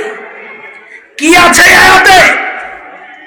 আল্লাহ তাআলা বলতেছে হাসরের মাঠে, অবাদারহুম মিনাল্লাহ, হাসরের মাঠে কোন কোন বান্দা এমন পরিচয় আল্লাহর পক্ষ থেকে প্রকাশ পাওয়া যাবে মা লাম ইয়াকুনু ইয়াহতাসিবুন, যার কল্পনাও সে দুনিয়াতে করে নাই।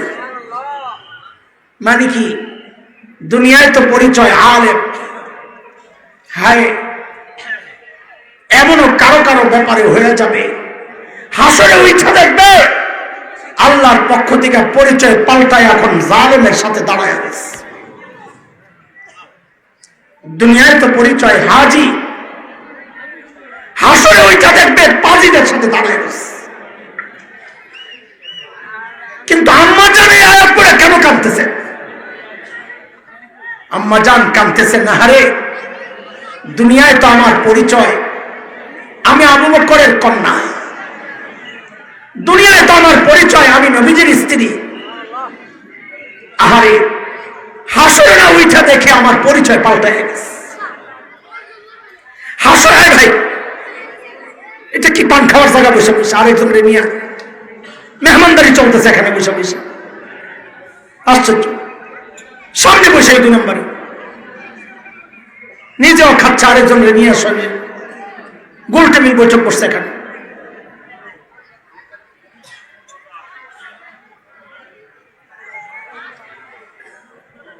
আমরা হাসরের মাঠের পেরেশানি লয়ে আছি, উনি পানের পেরেশানি ছাড়তে পারেন না, তো হাসরের চিন্তা করবো কবে?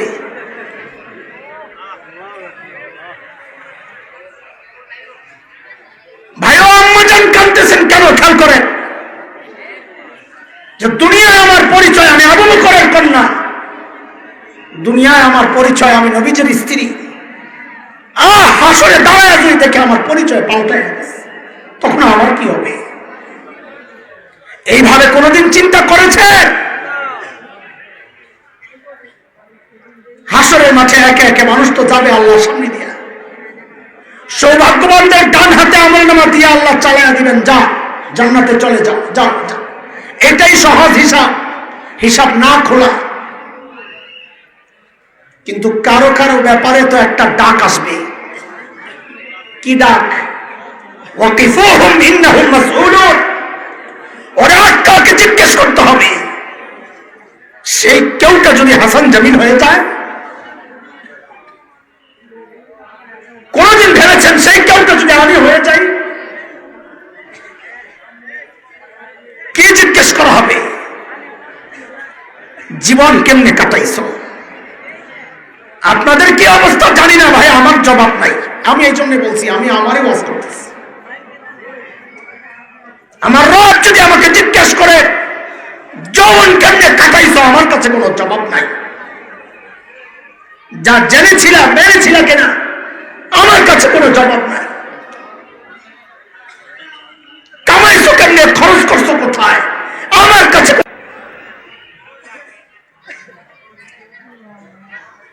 জিজ্ঞাসার পর যখন পরিষ্কার হয়ে যাবে এইটা তো অপরাধী, আহারে বাম হাতে আমল নামাটা ধরায়া এরপরের মালিকের হুকুমটা আরো বড় কঠিন হয়ে যাবে। আল্লাহ বলবেন ওয়ান্তাজুল ইয়াওমা আইয়ুহাল মুজরিমুন, এ অপরাধী, দুনিয়ায় আমার নেককার বান্দাদের সাথে ওঠা বসা ছিল, আমি কিচ্ছু বলি নাই। আমার নেককার বান্দাদের সাথে চলাফেরা ছিল, আমি কিচ্ছু বলি নাই। আজকে আমার নেককার বান্দাদের সাথে তুই থাকতে পারবি না, আলাদা হয়ে যা। বলে আলাদা হয়ে যাবে কোথায়?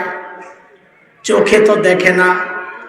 কোরআন বলে মান কানা ফি হাযিহি আ'মা ফাহুয়া ফিল আখিরাতি আ'মা ওয়া আদাল্লু সাবিলা।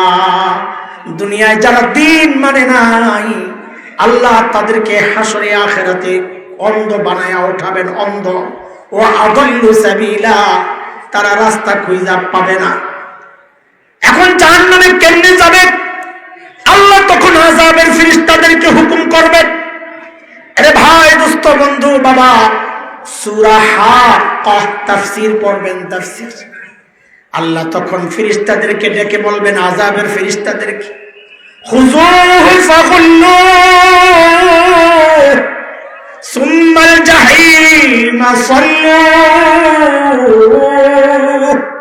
সুম্মা ফি সিলসিলাতিন যারউহা 70 যিরাআন ফাসলুকু, এটারে ধর বেই বড়া তাইরা হুসেন জাহান্নামে ফেলায় দে।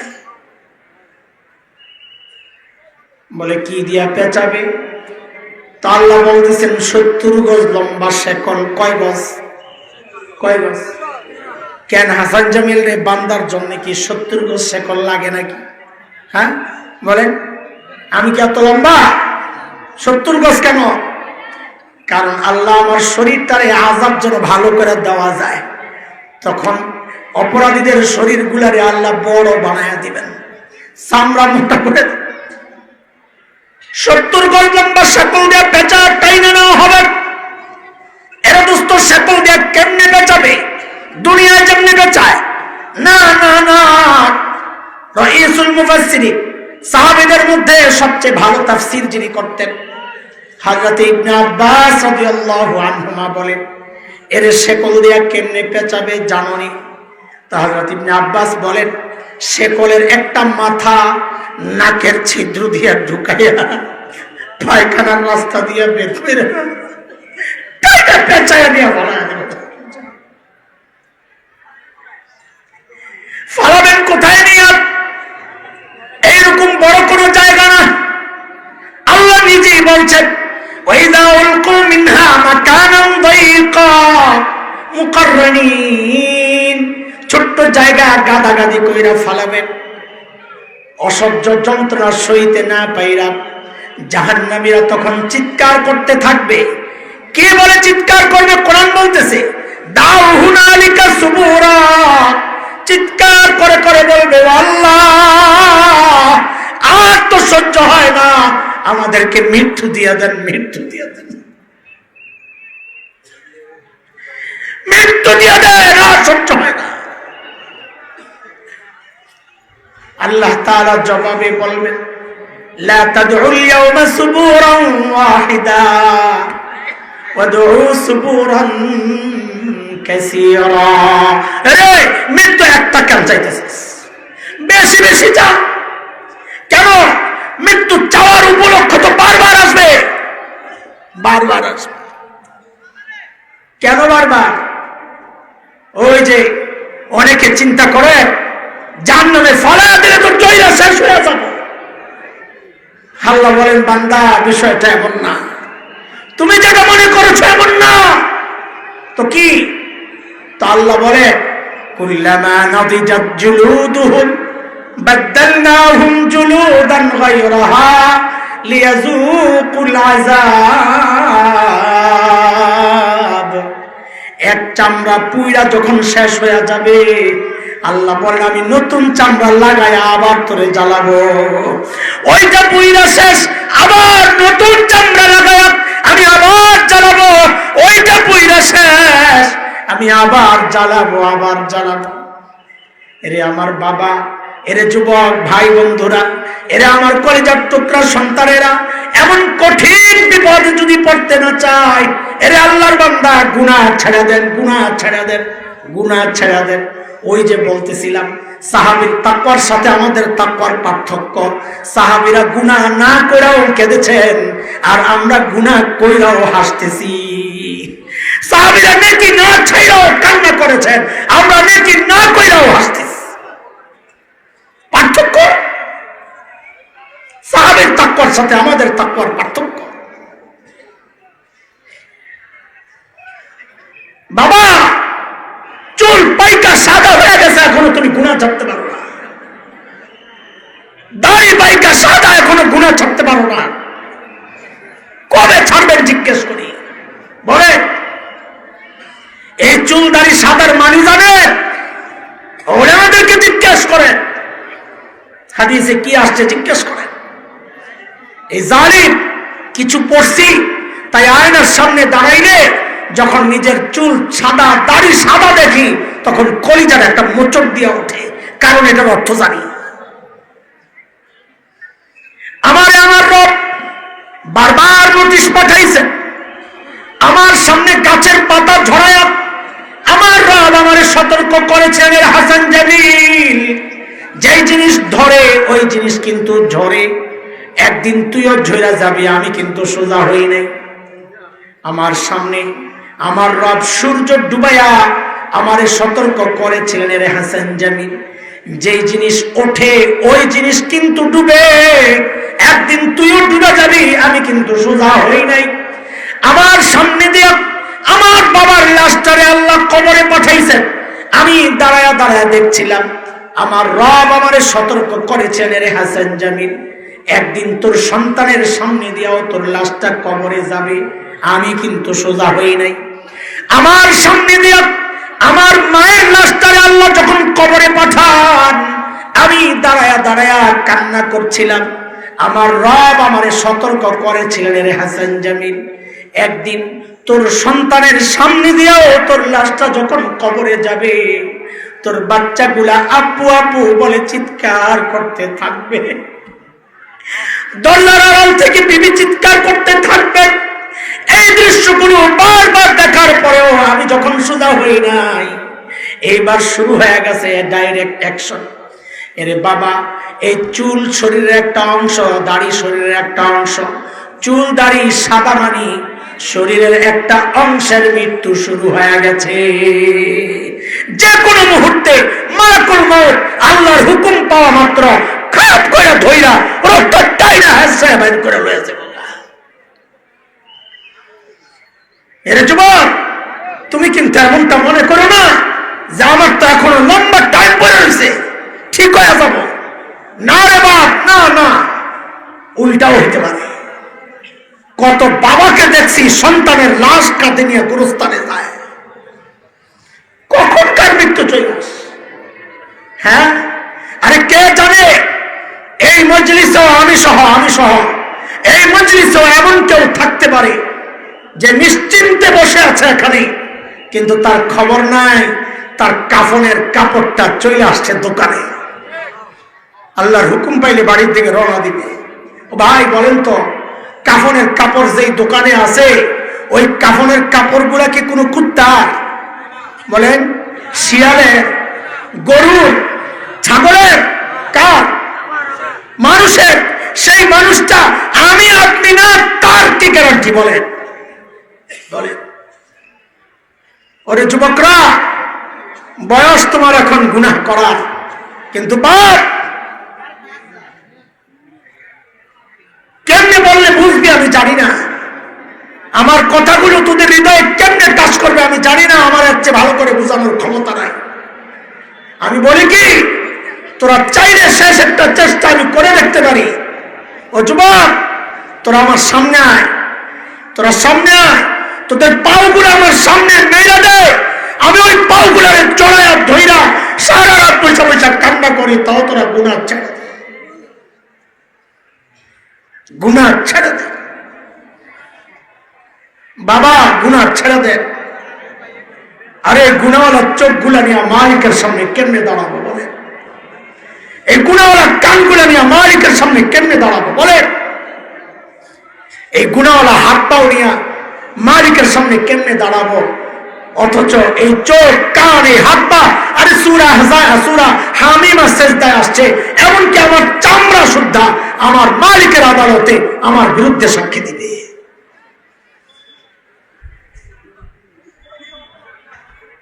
আল্লাহ তাআলা আমাদেরকে গুনাহমুক্ত জীবন যাপনের তৌফিক দান করেন। বলেন জোরে, বলেন আমিন। আমিন বলেন জোরে। ছাড়বো তো ইনশাআল্লাহ, ছাড়বো তো ইনশাআল্লাহ। হ্যাঁ, ছাড়বো ইনশাআল্লাহ। আল্লাহ সহজ করেন। একটু আসতেছি পরে আবার, কিন্তু পেছনের গুনাহগুলা যা করছি ওগুলোর কি হবো? শুনেন, একটা কথা বলি, শুনেন। আমি ছোট মানুষ, আমার অনুভূতিও ছোট, দুর্বল, তারপরেও বলি আপনাদেরকে, আমি দেখেছি, খেয়াল করে, দুনিয়ায় গুনাহ মোছার মতো সহজ কাজ আর দ্বিতীয়টা নাই। বলে গুনাহ মোছার মতো সহজ কাজ দ্বিতীয়টা কেন জানেন? কারণ যার কাছে মাফ চাইব তিনি নিজেই নিজের একটা নাম রাখছেন, বড় আজীব নাম, গফফার। কি নাম? জোরে একটা ডাক দেন না, ইয়া গফফার বলে। আল্লাহু আকবার, আরে জোরে আল্লাহু আকবার। গফফার চিনেন? চিনেন? আল্লাহ না, এটাই চিনেন। তার আলাদা গফফার নাম রাখার দরকার কি? আল্লাহ রাখলে দিত। হ্যাঁ ও ভাই, গফফার চিনো যুবক? তো বলো আল্লাহু আকবার, আরো জোরে আল্লাহু আকবার। এরা দোস্ত শুনেন, দুনিয়ার সবাই অপরাধী খুঁজে শাস্তি দেওয়ার জন্য, পুলিশ অপরাধী খুঁজে শাস্তি দেওয়ার জন্য, এমনকি সন্তান অপরাধ করলেও মা বাবা খুঁজেন শাস্তি দেওয়ার জন্য। গফফার ওই মালিকের নাম যিনি অপরাধীরে খুঁজেন মাফ করার জন্য। প্রতি রাতে শেষ রাতে আয়েশা ডাকতে থাকেন, আলা মিন মুস্তাগফিরিন ফাগফির আলা, এ আমার বান্দা কে কে গুনাহ করছস, আয় আয়, আমি আসছি তোরে মাফ করার জন্য। তুই মাফ চা, আমি তোরে মাফ করে দিব। আমার মতো অনেক গুনাহওয়ালা হতাশ বান্দা যদি জানতে চায়, ও গো আমার মালিক, আমার গুনাহ তো অনেক, আপনি মাফ করবেন কত? তো গফফারের পক্ষ থেকে জবাব আসে, বান্দারে তুই গুনাহ করছস যত। বলে মাফ করবেন কত? বলে গুনাহ করছস যত। বলে তাও শুনি না কত? তো হাদিসে কুদসি বলেছেন আল্লাহ, নবীজি সাল্লাল্লাহু আলাইহি ওয়াসাল্লাম তার শব্দ দিয়ে আমাদেরকে শোনাইছেন। আল্লাহ বলেন, আমার কোন বান্দার গুনার পরিমাণ যদি সারা দুনিয়া ভরে যায়, ভরতে ভরতে ভরতে ভরতে এই সারা দুনিয়া ভইরা স্তূপ হইতে হইতে যায় যদি আসমানের সাথে যায় লাগে। কোথায় কোথায়? জোরে কোন কোথায়? এর দোস্ত, আসমান কত দূর জানেননি? বিজ্ঞানীরা আবিষ্কার করেছে নক্ষত্রগুলো লক্ষ কোটি মাইল দূরে। আসমান কত দূর আবিষ্কার থাক দূরের কথা, এখন পর্যন্ত কেউ কল্পনাও করতে পারে নাই। আমার আল্লাহ বলে, আমার বান্দার গুনার পরিমাণ যদি সারা দুনিয়া ভৈরা ওই আসমানে যায় লাগে, এই বিশাল গুনার ভান্ডার নিয়ে আমার বান্দা আমার দুয়ারে আইসা অনুতপ্ত হইয়া, লজ্জিত হইয়া, অনুশোচনা সহ যদি খালি বলে, ও গো আল্লাহ, ও গো আমার মালিক, আমি ভুল করছি, আমারে মাফ করে দেন, তো আল্লাহ বলেন, লা উবালি, আমার কোনো পরোয়া নাই। আমার বান্দা মাফ চাওয়ার সাথে সাথে আমি তার জিন্দেগীর সব গুনাহ খাতা মাফ করে দিব। কয়টা কয়টা কয়টা মাফ? যদি কয়টা? 70 বছর মিলে 70 বছর গুনাহ একবারে? হারে কয় কি সব মাফ? আসলে এই পোলাপাইন শুনতো,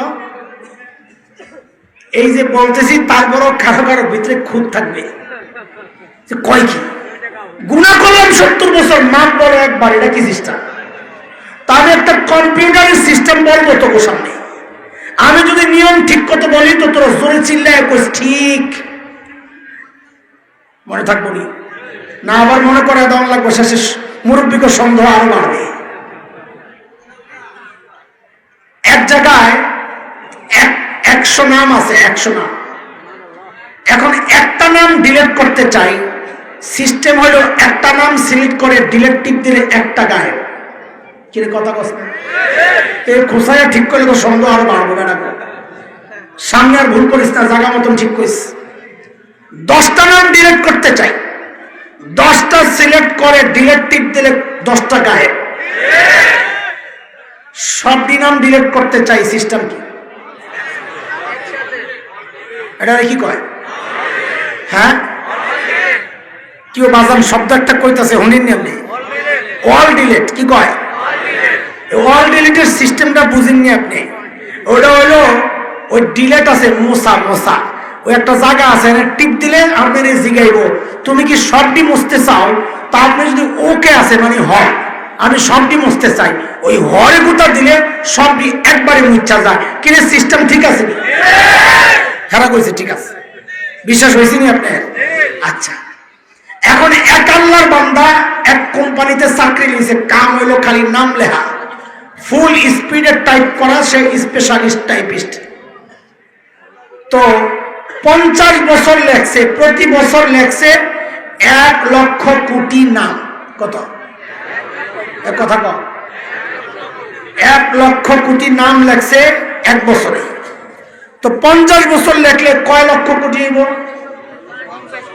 50 লক্ষ কোটি লেখছিল।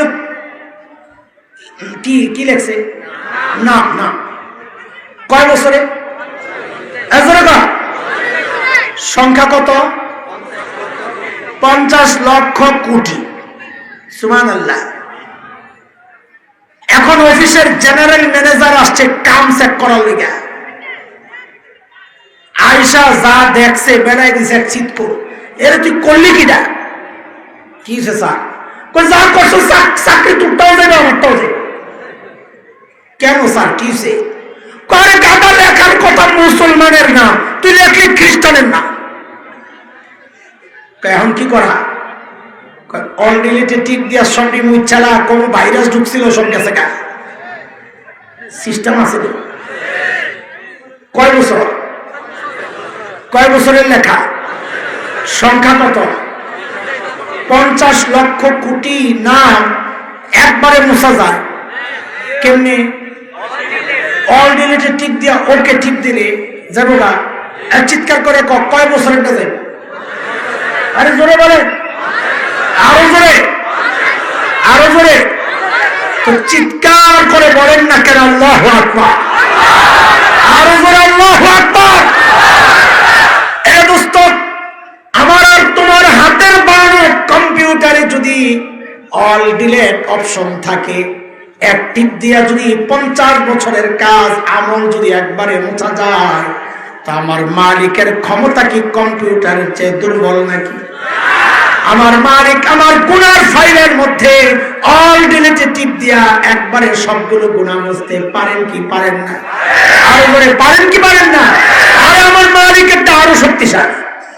বলে মালিক বলে কম্পিউটারে মুছা ফেললে, ডিলিট করলে এটা আবার ফেরত আনা যায়। কেড়ে বলাবান কথা কস্তাকে আনা যায় না? যায় না? রিকভারি করা যায় তো না? যায়। কিন্তু আমার নবী বলেন সাল্লাল্লাহু আলাইহি সাল্লাম, আত-তাইবু মিনাজ যামবি কামান লা যামবালা।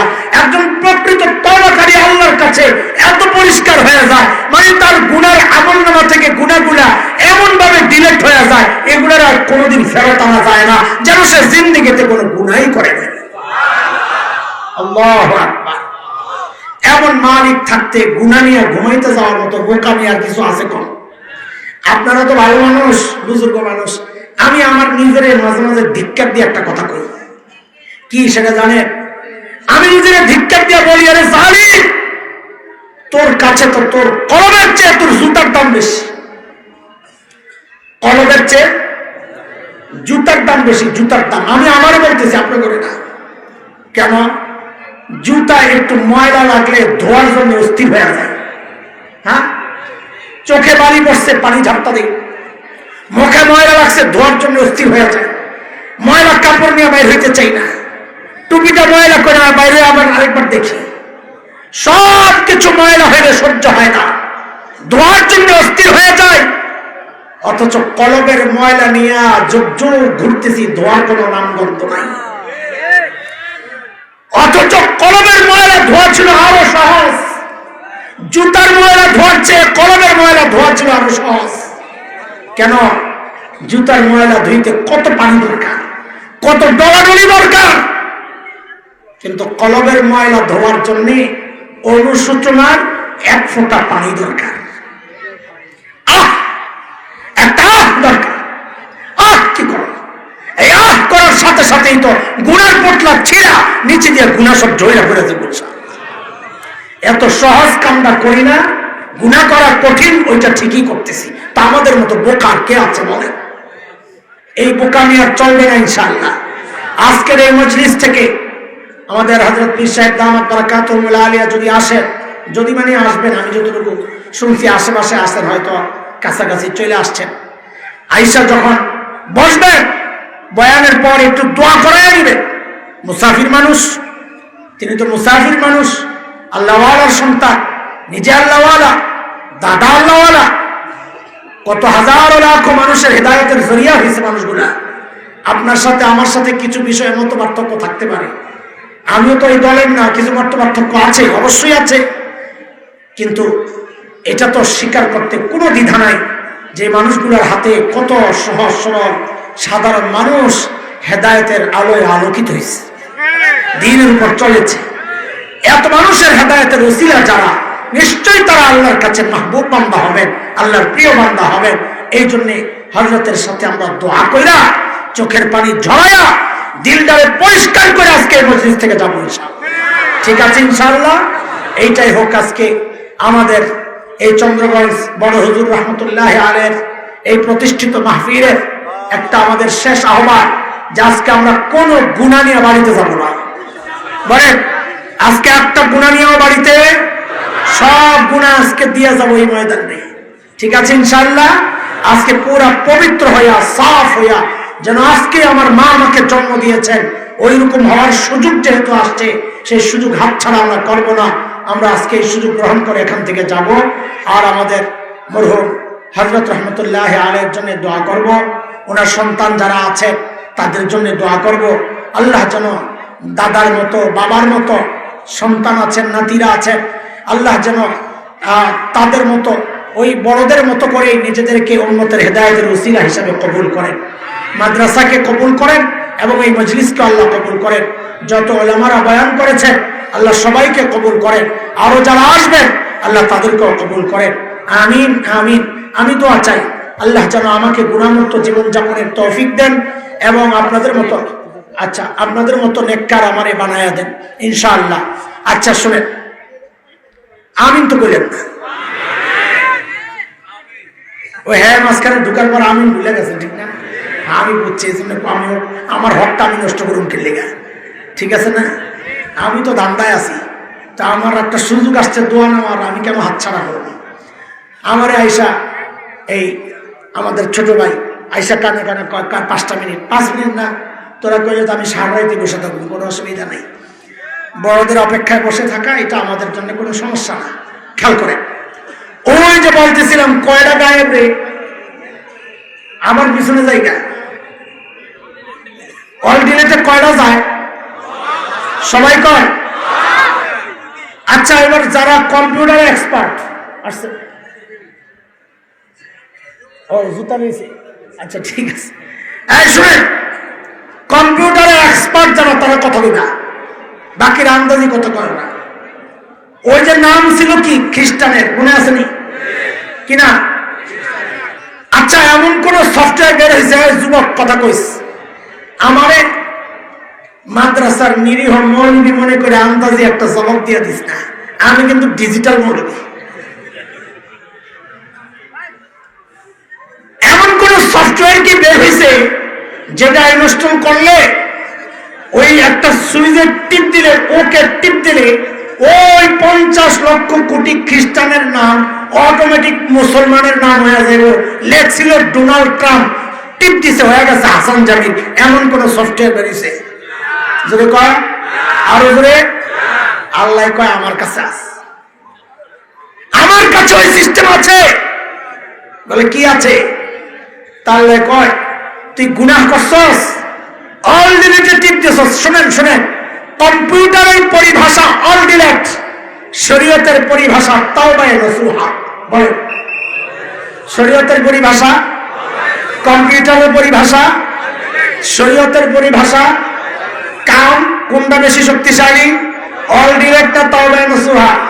কেন অল ডিলিট দিয়া যা ডিলিট করে ওটারে আনা যায়, তাওবা নসুহা দিয়া যা ডিলিট করে ওটারে আনা যায় না।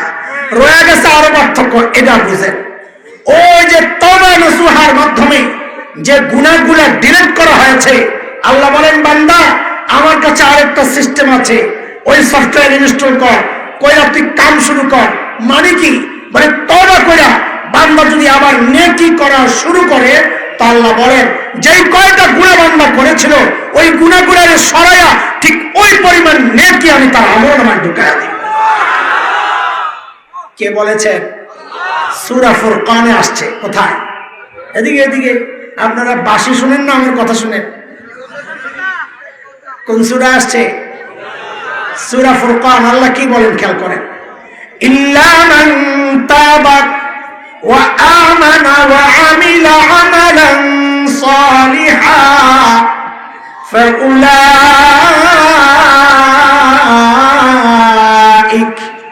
ইউবাদদিলুল্লাহু সাইয়্যাতিহিম হাসানাত ওয়া কানাল্লাহু গফুরুর রহিমা। আল্লাহ আমার কোন বান্দা যদি পাক্কা দিলে তওবা করে আর যদি নেক আমল চালু করে দেয়, তা আমি আল্লাহ তার গুনাহগুলোরে সরায়া ঠিক ওই পরিমাণ নেকি তার আমলনামায় ঢুকায়া দেব। আল্লাহু আকবার, আল্লাহু আকবার। এই জায়গা পরিষ্কার করো, হট্টগোল করো না, কেউ ডিস্টার্ব করো না, বড়দেরকে কষ্ট দিও না। স্বেচ্ছাসেবক যারা মহাব্বতের সাথে সরাও, মহাব্বতের সাথে সরাও, কষ্ট দিও না, কষ্ট দিও না। উঠবেন না ওরা, আরে আসলেই যেটা দেখবেন ওইটা দেখার দরকার কি? কিরে ভাই, আসলেই তো দেখবেন। আলহামদুলিল্লাহ পড়েন, আলহামদুলিল্লাহ, লিল্লাহি তাকবীর, নারায়ে তাকবীর, পীর সাহেব হুজুরের আগমন, শুভেচ্ছা স্বাগতম। আগামীর কোন বাংলাদেশ দেখতে চান? ভারত পাকিস্তানের বাংলাদেশ, খেলাফতের বাংলাদেশ?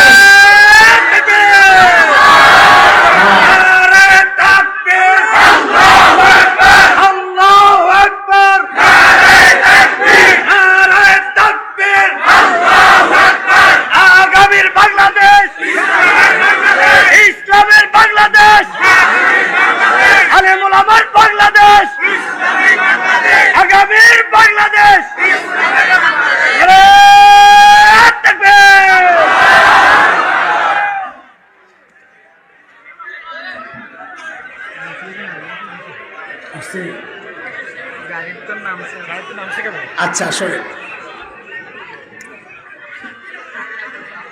এদিকে তাকান। এই জমিন কা? আমি কা? সব কা? আপনি আপনার বউর একটা শাড়ি দেন, একটু খাওন দেন, একটু থাকার জায়গা দিছেন, ওই বউ যদি আরেকবার আল্লাহকে পীড়িত করে লগে লগে তালাক দেন, ঠিক কিনা? কথা বল, ঠিক কিনা? জমিন আল্লাহ, তো ওই জমিনের শাসন চলবে আমেরিকা, পাশ্চাত্যের, পশ্চিমাদের? বলেন জমিন যার, শাসন কার? জমিন যার, সব তন্ত্র মন্ত্র দেখা শেষ।